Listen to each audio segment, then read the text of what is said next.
Good morning. Welcome to a brand new podcast called On a Roll with Kerwin Brown, the show that bakes up a variety of topics and some tasty treats. I'm here with Mark Hodsey and Tim Cook. Welcome, gentlemen, to the first podcast. Thanks. Good morning. To be your guinea pigs. We appreciate that. So we're going to start these shows off with some rapid fire questions. And so you just got to tell me which one of these you like more.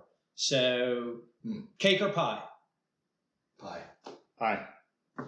Bagels or English muffins? Bagels. English muffins. Good. We got some Cheetos or potato chips? Oh, that's a tough one. Cheetos. Potato chips. Do you put them in your sandwiches like I do? Never. Never. No. But you do. No, that's a sin. It's good. Ho-Hos or Twinkies? Wow. Ho-hos. These are tough questions. These I know. are. Ho-hos. Ho-Hos, all the way. Have you ever had them right off the line? Dozens. Dozens of times. Yes. And lemon pound cake or carrot cake? Carrot cake. Carrot cake. I hate carrot The cake. healthy dessert. Yes. I hate carrot cake. So thanks. Wanted to get you guys warmed up. We're going to start sort of on relationships. I've known both of you guys for a long time, 20 plus years. And can you remember maybe a time when we met or you met each other sort of the first time in the industry? I certainly remember the first time I met you because it was just as I was coming into the industry. We had dinner together here in Kansas City, where we are today. And it was an introduction, my introduction to the baking industry. Right. And you were in the meat industry. I was in the then. meat industry at the time. Yes. Marla, right? And that was more than 20 years ago. It's a few years ago. How about you? First time you met Tim, or maybe first time you met me? Tim, I think I've just known since we were born. I think I met you for the first Kindred time. spirits. Yes, in 2003, right out of a bakery. Okay. So when I jumped the fence and went over into the Allied side, and I think the two times I remember working very closely with you were, one was the IBIE in Orlando. Mm-hmm. Got to know you pretty well there. And then when ASB was at a junction in leadership, we spent a lot of time together. I was the program chair that year, and you and I spent a whole lot of time in closed door sessions trying to figure out what we were going to do. Some late nights and early mornings. Yes. And that's when I think I first got to know you. Yeah, Back then. myself. Yeah. Back there.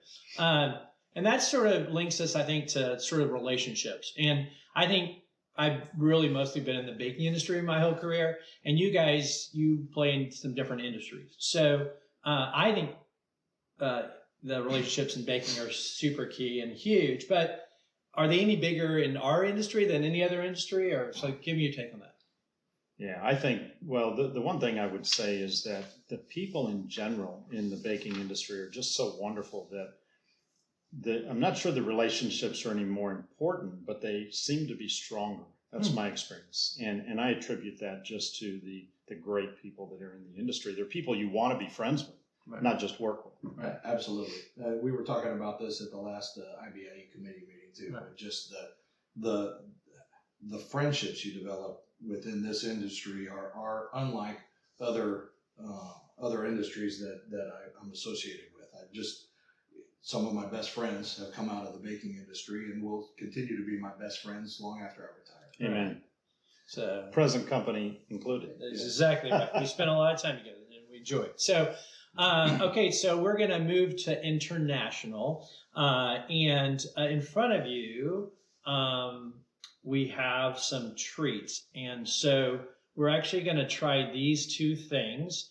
I want you to, pick these up at International Bakery Retail here in Kansas City. And I want you to try the green one first and just give me maybe a one-word description of what you're eating. You know, normally green on bread is not a good thing. So in this is guaranteed safe. This is guaranteed safe. So try one of the green ones. I'm going to try one too.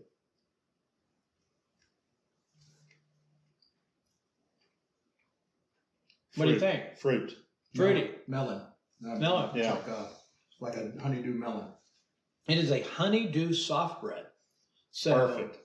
I think it's actually, I picked it up. I was like, I don't know about fruit and bread, but it's actually really tasty. Yeah, we could turn that into wine. We could turn that maybe fermented. All right, so let's try the next. So you said fruity, melony, all that kind of stuff. So let's try the next one.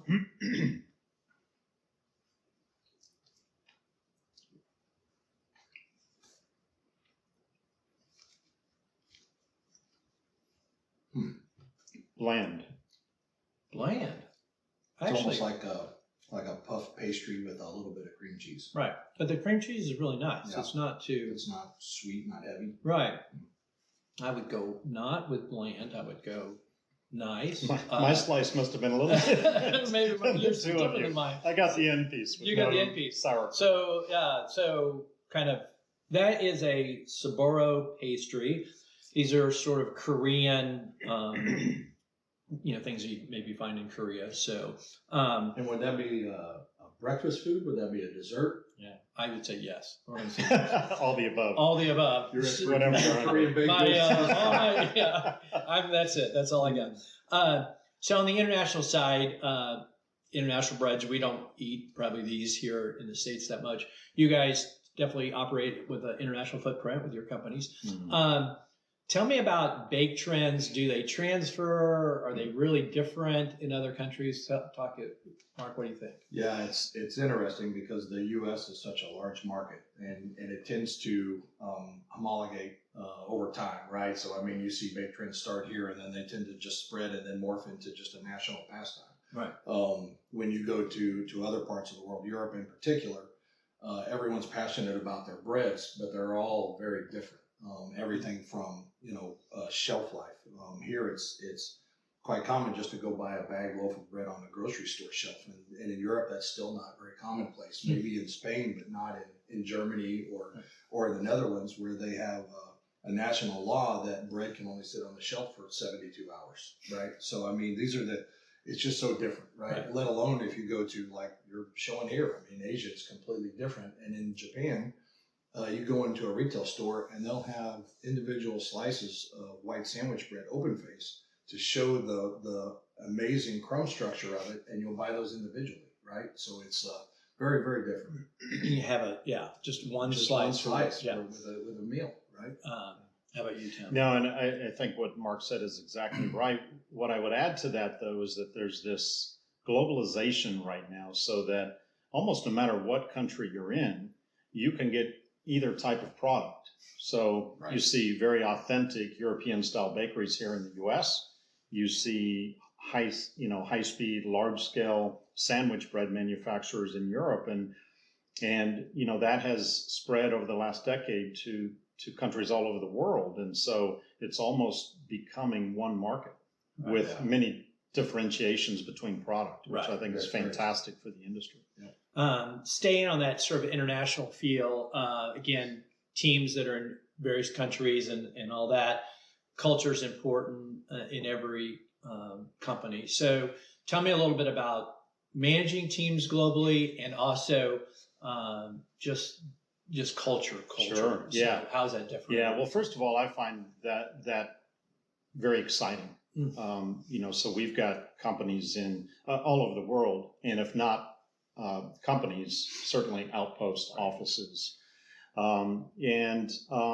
The thing that I love about it is when you have a geographically diverse workforce, you get great ideas from all over the world, and you learn an appreciation oftentimes for a different way to think or a different way to look at things. It is challenging when you're trying to develop a corporate governance, though, and a corporate structure to make all of those cultures blend together. And I'm sure Mark and I both have some really funny stories about different cultures and trying to blend them in, with a corporate culture. Right. Sensitivity being Yes. the number one Yeah. word. Sensitivity being the number. Okay. Sensitivity to different norms, different Yeah. cultures. And I think if your internal culture is strong enough, you can poke fun at the stereotypes, right? Exactly. So we talk about the Americans being a bunch of cowboys, right? Right. And our friends in the Netherlands, they're rule followers, right? So they want to have a list, and then they want to do the list, and then they want to go to the next list. Right. So and everything in between, right? And for sure, our colleagues in Asia Pacific, it's different even still, right? Mm. It's not necessarily acceptable to openly disagree, right, and debate. And so those are all things that you have to look at, not just internally, but also when you're dealing with customers, right? Right. So I mean, it's a lot of fun. It's a lot of fun. Yeah, you think about like feedback. I feel like again, Americans are like you get a lot of feedback, even for somebody that you're managing, or that's level with you or above you or whatever. And maybe another culture, they would never give you feedback if you were at a different structure. So, so any challenges with that, or I'm guessing a lot of challenges. Yeah, I think and the other thing that I would say is that the stereotypes don't always hold. I mean, I think much like Mark said, we've always had a culture as we've gotten to know each other and realize that we're all on the same team no matter where we are. We have a culture where we allow ourselves to sort of poke fun at the differences between the culture. But I would say the other side of that is that I'm often surprised at how wrong the stereotypes are. I've participated with several of our French companies. And as an American, you have stereotypes about French people and their work week and, work ethic. And I just have found that those stereotypes are not true. And I think sometimes we have to step back and see that they have found a better way to look at things than we have in terms of the work week and how they organize themselves. And so the challenges with that, I think, only arise when you inject inflexible people into the equation. And so just helping people have more of a global view to appreciate different cultures and realize that you can get done what you need to get done without trying to homogenize everything. Right. And so having respect for each of the cultures, I think, is a big key that has to be managed. That's it. And just respect that just because it's different doesn't mean it's bad. Right. I mean, I have a story with a former boss of going to a steam bath at the base of Mount Fuji that will never be told. But again, it was an awesome experience, and for the company that hosted us, this was a really big honor. Right. To spend a weekend at a Japanese resort. That it was the most uncomfortable thing I'd ever done. Right. I mean, and we were sleeping on bamboo mats on the floor. Right. But this was how they honored people. Right. And it's like, I'm pretty sure in the U.S. if we made somebody sleep on the floor, that doesn't go over too well. That would be. Right? Yeah. So it sounds like flexibility and respect. If you can sort of keep those in the center, then you can kind of work the other stuff Absolutely. out. So to a strength. Yeah. And that's the point that can't be missed is there's strength in that diversity of culture. Right. International, you guys travel a lot. And I'm going to just say one short phrase, and then you're going to give me a little color on this. This has to do with international travel. So I'll start with you. China and economy class. Oh, boy. Yeah. So one of my funniest and scariest travel moments. This would have been back in the early 90s when I was traveling in China. And I was traveling with another industry colleague just because we were going to the same meetings. Rather large gentleman. And we got on the airplane and we're looking out the window and we see the two pilots come pedaling up to the jet on bicycles. And they look young enough to be our children, right? And they're sort of, slapping each other's hats off and playing around as they get on the plane. And so we look at each other and we're like, they're flying the airplane. Next thing that happens is my buddy's seat actually breaks through the floorboard of the airplane. So now we're questioning the quality of the pilots, the quality of the plane. And then to cap it all off, the flight attendant comes back to my friend whose chair has just gone through the floorboard and says, "Excuse me, sir, you are very fat. Can I move you to first class?" So then Tim started banging on his seat to see if he could get it to break. I'm kind of large too. Yeah. I can be large. So we debated whether to stay on that plane or not before it took off. And for you, it's the Barcelona and bullfights. Oh, man. So we're at a trade show in Barcelona. We're walking back to the hotel after a pretty entertaining evening. We're going past what was the last bullfighting arena in Barcelona. They were tearing it down. They had a 12-foot fence around it, and a gentleman by the name of Mitch Lindsay, some of you guys know him at Burford, and I decided it was a good idea if we took a brick from this bullfighting arena and brought that back as a souvenir because they're tearing us down and turning it into a shopping mall. Sounds So logical. we scale a 12-foot fence almost successfully. End up falling down, and a gentleman that was outside was yelling at us in Spanish and pointing, and we're making a lot of noise, obviously, and we see a police station off to the side, and we think, okay, we'll be quiet because we're going to get in trouble. He keeps yelling and pointing. Well, we go get our bricks, and we start to climb over the fence, and we again fall over, and then we realize he's yelling and pointing because 6 feet down from us there was a gate. So I mean, it's the things you do when you're young, You right? needed help with your Spanish translator. Yeah, Como se dice yes, gate. exactly. So- still working on my Spanish. Exactly. So we're talking a little bit about trends. So we have a couple breads that sort of follow some trends, and you guys have seen, of course, trends over the last 20 or 25 years, everything from wheat to gluten-free to low sugar, low sodium, and everything in between. So I want you to try this bread, hit this one, and then just tell me what kind of trend it is going after. So, you ready? Both at the same time? No, just one at a time. Put both of them in your mouth.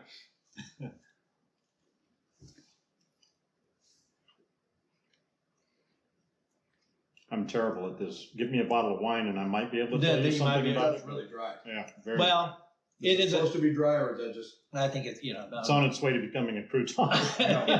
it's a crouton bread. No, that is it is a croissant loaf. I was gonna say. So Wow. seeing those a little bit more now. Let's try this. And they're making French toast out of them or whatever. We get something to drink with this? No, you don't have to eat anything, so. Whatever you were drinking in Spain.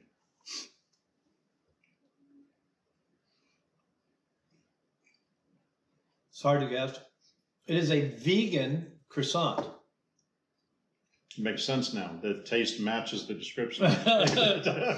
Vegan equals no taste. Clearly a meat eater. Yeah.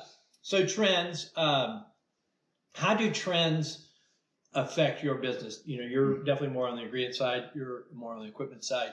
That you've seen over the last 20 years. Helping your customers or whatever. How do trends impact your business? Yeah, I mean, great question. And in a lot of ways, right? I mean, so everything from working on gluten-free products, right? So that's a trend. Or developing new, keto breads, or those kinds of things that are directly tied into consumers. I mean, I think that's a big part of it. But then you also have the kind of the operational or industry trends, right? So things like, hey, I want to change my distribution model, and I need to extend the shelf life of my products. That is a completely different discussion and a completely different answer set. Right. Because then you're talking about things like, okay, it needs to taste good, right? So it can't dry out in 20 days. It's got to, the consumer experience has to be exactly the same eating on day 20 as it is today, or day 50 or whatever. I mean, and that's a different answer based on the products that we're talking about. Right. So I think it's really, when we're at the top of our game, we're answering those pain points for customers when they say, help us solve this problem or help us launch this product. Right. And again, just completely different discussions, but right. A lot of fun in both cases. Right. And now we see why he's so good at his job and Corvian is so strong in the industry. So how about you? Well, I would take off on the last point that Mark made about the interaction and the partnership with the customers. When I think of trends in our industry, I really think of them on the level that it's part of what keeps us engaged with our customer base and with their customers. And so I really enjoy it when we see new and different trends coming, because it means that, as Mark said, we've got to partner with our customers to help them figure out the equation.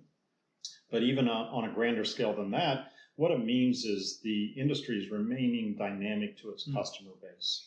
With bread products already having a 98 or 99% household penetration in the U.S., it's very important as an industry that we have to keep finding ways to excite the customer base and include any of those that are not already part of the customer base. Right.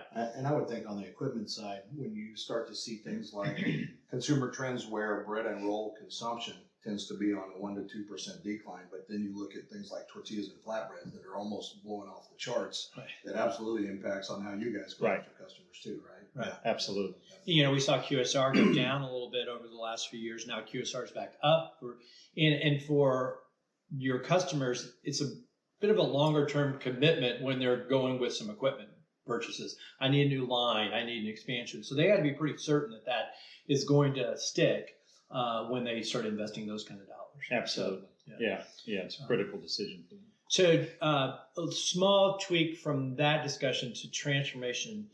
What's the most transformational thing you've seen happen, I'd say, in the last 20 years in our industry? Oof. People. Wow, great question. Yeah.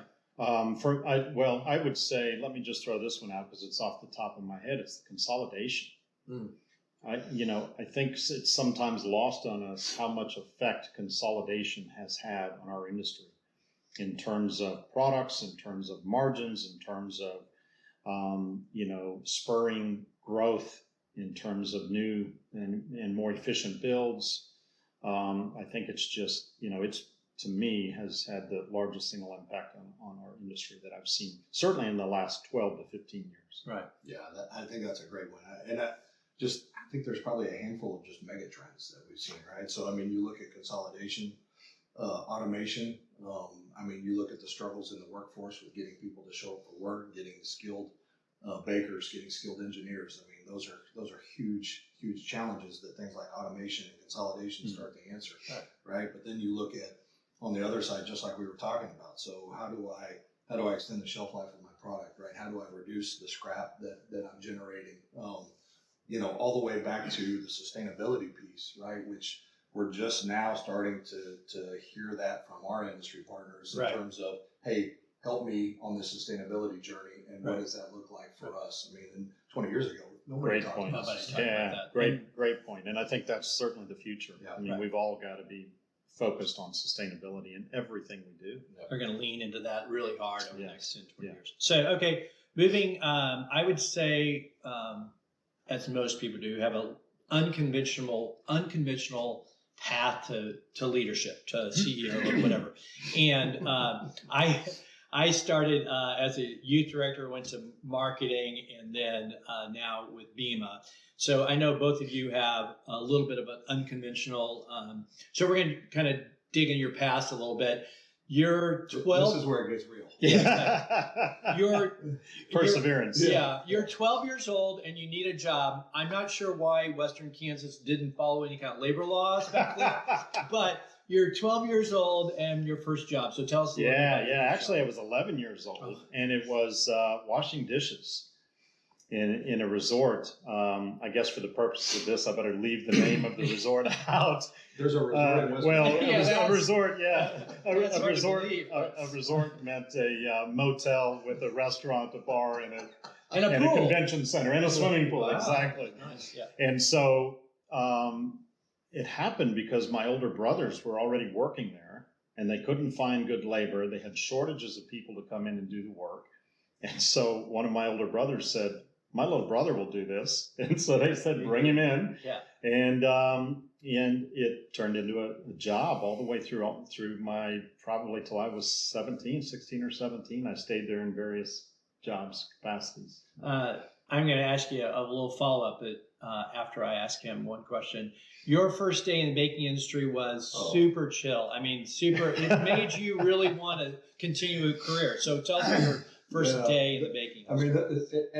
Now I'm going to date myself, but I mean, those were absolutely different times, right? When you were just lucky to have a job, right? Kind of like your deal, Tim. I mean, you show up for the interview in a suit and tie for a jobber position, right? I mean, that's just what you did, and so then your first job is on the packaging line at 5 a.m. On a Sunday, right? So they have you show up at dark 30, and then they just move you all around the bakery. I mean, and at the end of the bakery, you're throwing pans, and it's 10 o'clock at night, right? So I mean, because people call off and they just put you around. So after a 16 or 18-hour day, and at one point I got hit in the face with a bread tray that got ejected from the thing. I mean, I got cuts on my. It was a mess. Had you at least taken the tie off at that point? So by that point, I'm pretty sure I was reduced to short sleeve shirt. But and that was the challenge they gave you to see if you were worth it, right? To see if you could stomach it, and if you could do that, then they would ask you to show up the next day and do it again, right? We would say normally rub some dirt in it, probably rub some flour in it, and then So those tough times, one or two things you learned. for me, number one was work ethic. So, learning at that early of an age that as long as I was willing to show up and try to outwork everybody around me, I'll always have a job. Right. And that stuck with me for the rest of my career. Right, absolutely, Tim. I think that's perseverance. You said it. I mean, I never thought I was going to be the smartest guy in the room. I still don't, but I think I can outwork about anybody. Yeah. Right. And I think that you can teach skills, you can't teach attitude. Yeah. Right. Right. I mean, that's it. We all recognize it in the people that we bring around us too. Right. So I mean, if they have the right attitude, everything else comes with it. Right. So I kind of call them steps. So there's probably somewhere in all of our careers that there was a step that really propelled you into like something else. Yeah. So Yeah. for you, like, was there a step that's kind of made you get to that next level, I guess? yeah. So I mean, probably two or three. One was when I was getting ready to graduate, and my degree's in business, and I'm working at a bakery, and the plant president, I'm thinking I'm going to go take an internship with a bank, and then my days in bakery are done, and Right. he pulls me into his office and he says, what are you talking about, right? So I mean, that's not what I had in plan for you at all, and why would you want to go into that industry when this is so much fun? Yeah. And I mean, and put me on this path. Where else right? are you going to get hit in the face with pants? Absolutely.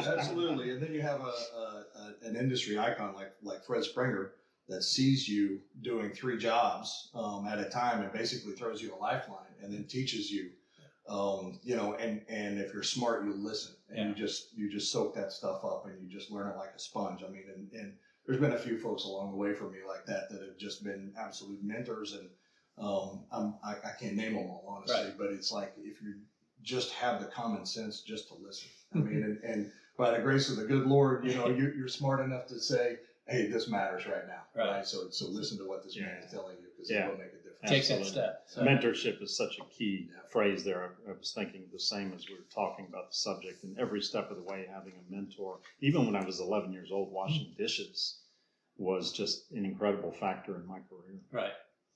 All right. So this is a feature of the podcast called What's in There.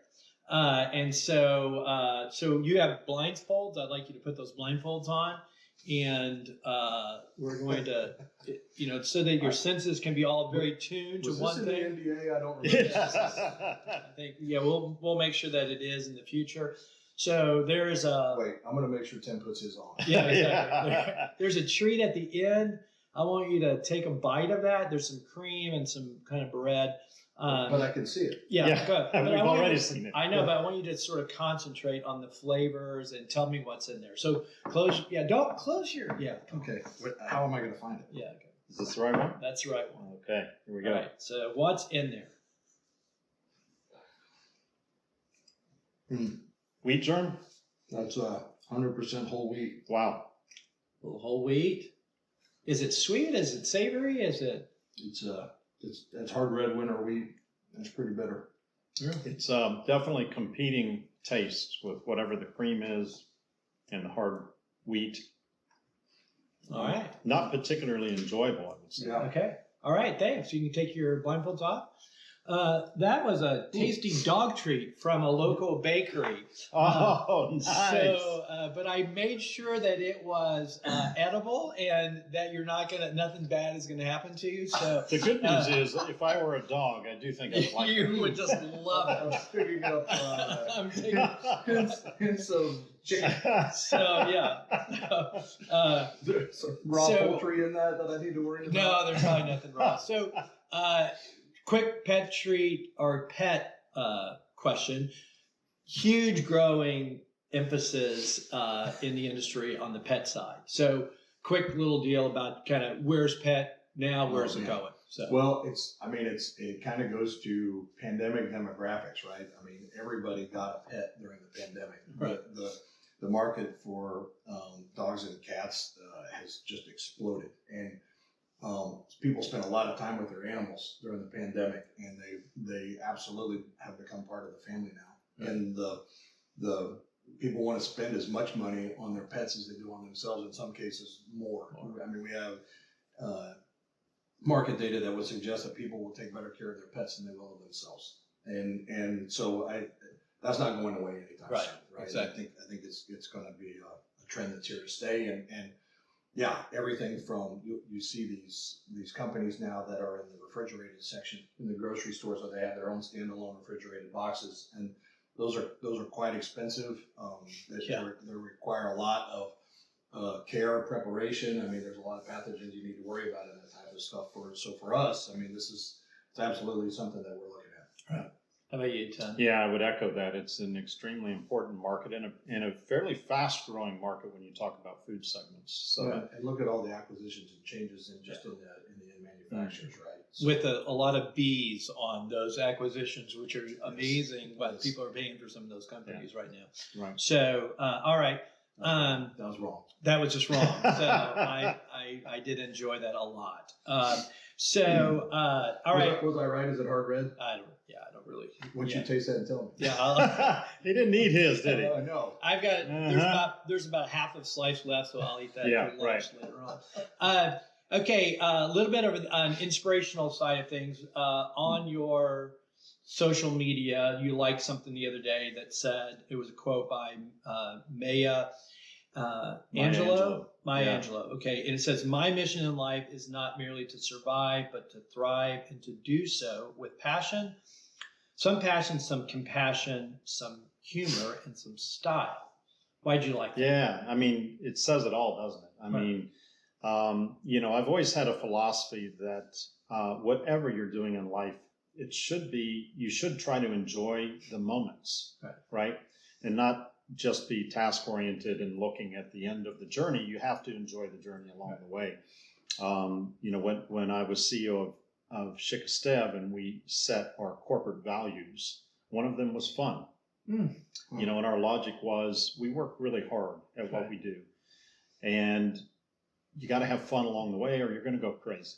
Yeah. So that, to me, that says it all. I try to enjoy the moments of the journey in every possible way that I can. Right. Not everybody would put fun in their corporate, Right. In one of their value statements, because you're like, oh, that's not serious enough.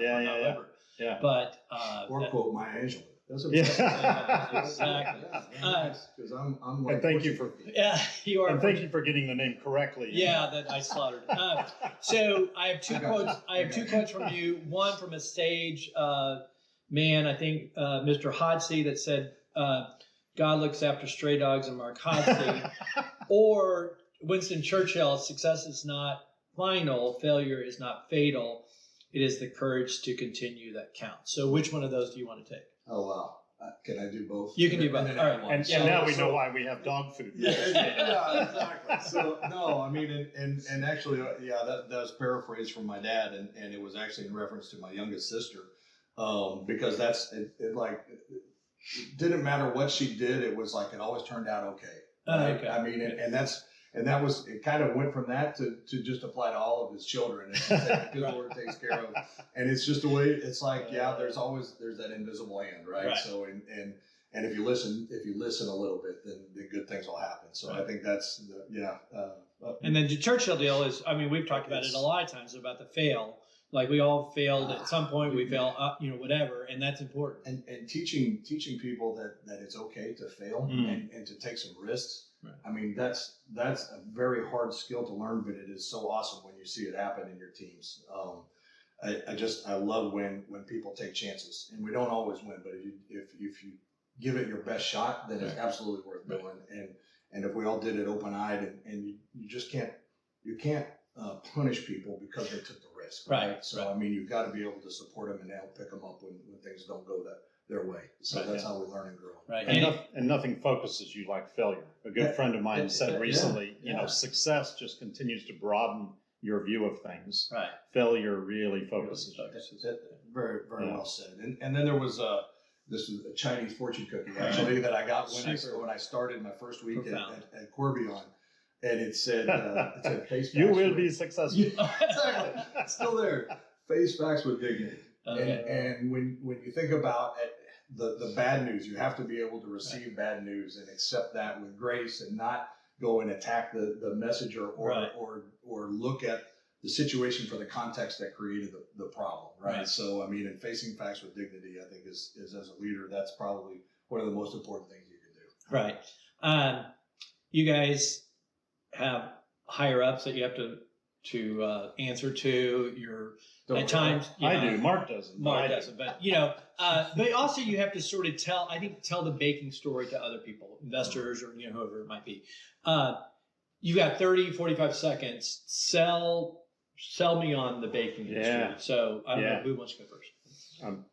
I'll go first. Okay, he's ready to go. I'm Yeah, ready to go I see, because I it see. goes back to what we were saying earlier. First of all, about the people in the industry. I don't think you can find a better industry to work in, first of all. But secondly, economically, food is a product that may not be the fastest growing, but it stays strong and people need to eat. And oftentimes in in economic downtimes, people consume more of the products that our equipment makes than they do in strong economic times. So it's a little counter. People unsteadiness.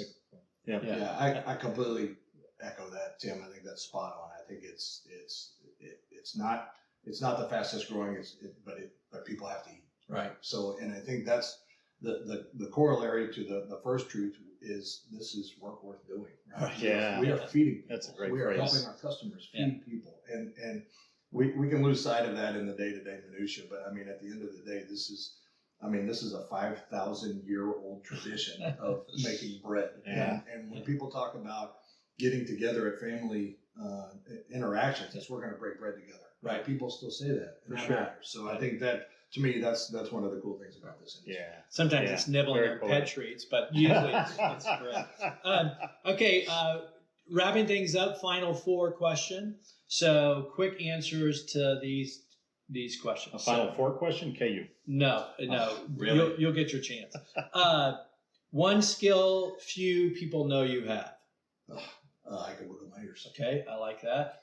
I can speak Mandarin Chinese passively, conversationally. That's very good. Wow. Favorite pick on your phone right now? One of my 2 boys at the top of the mountain when they learned to snow ski this year, just a couple of months ago. I have on my screensaver a picture of me and my oldest daughter at a wedding. Yeah, very fun. If you weren't doing what you're doing right now, what would you be doing?